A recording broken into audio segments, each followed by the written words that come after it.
अनाया पेट दुख रहा है तुम्हारा? अनाया पेट दर्द कर रहा? आ पूछो पूछो, आप पूछो किधर हो रहा है दर्द बताओ। बहुत हो रहा है। पेट दर्द कर रहा?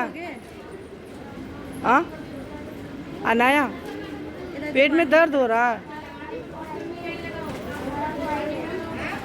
तो पर्ची लिखवाने ले जाओगी? मैं वहीं से दिलाऊंगी आंटी इसको, बच्चे वाले से? हाँ वहीं अपने घर की तरफ। वो तो है मगर अभी तो ये आराम मिल जाता है। गर्दी भी बहुत ज़्यादा है देखो।